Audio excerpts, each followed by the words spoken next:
we basically have a backstage pass.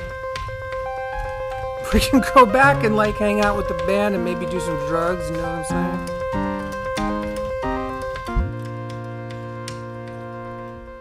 We can drop a tab with the band, you know, and it's real. And then suddenly we remember something about ourselves. And I think most of the people listening have had some kind of psychedelic or entheogenic experience, or maybe even orgasmic experience, where they were fundamentally different after they crossed that threshold.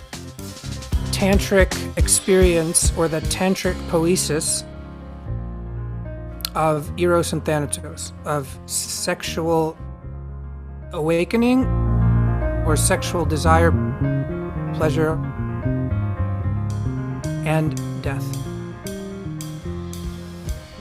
And so when I was on acid, that's what I was practicing.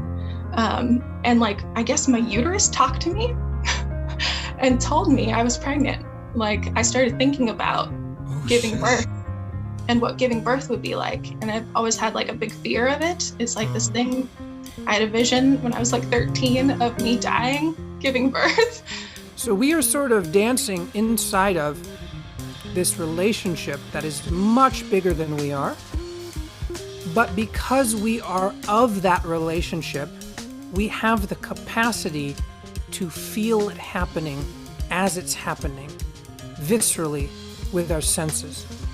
And this, to me, is what Tantra is about, and it's also what Taoism is about. I was on LSD doing power breathing, and my uterus was like, nah, you can do it.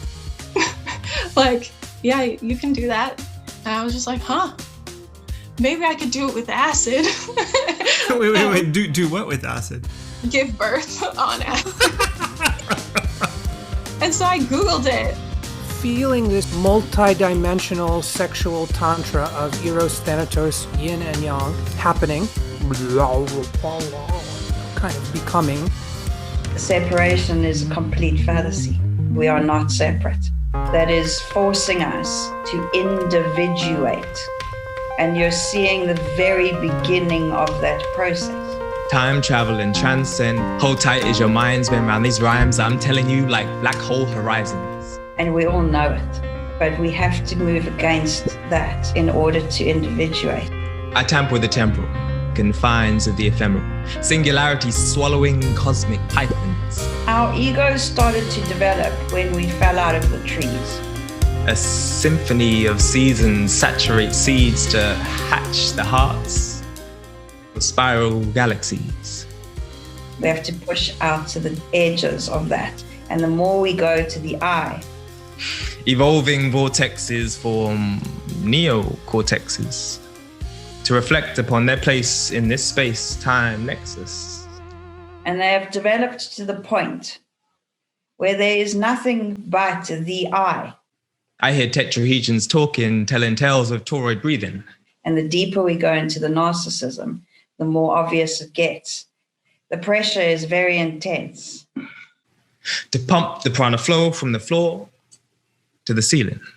It's all I. Destinies diverge. Manifest matter through mind, making meaning, and fold fate's fabric through the faculty. What it actually is a genetic mutation occurring. Of feeling. At the doors of choice. There's a non-deterministic volition in voice. And it looks like narcissism and tastes like narcissism. This wave function collapses any sense of certainty fervently. But it is a necessary movement. So we're at the bottom of the abyss. There can be no more entropy of the ego I. Rhythm in the roots. The trunk holds the truth. You must have an ego worth giving up. A melody, generating loving over hating. So you must develop a really deep self-love. Daring to live beyond harmonics of audacity. And in order to do that, you must respect and behave respectfully to others. An ancient future in the making. You can get out of the trap.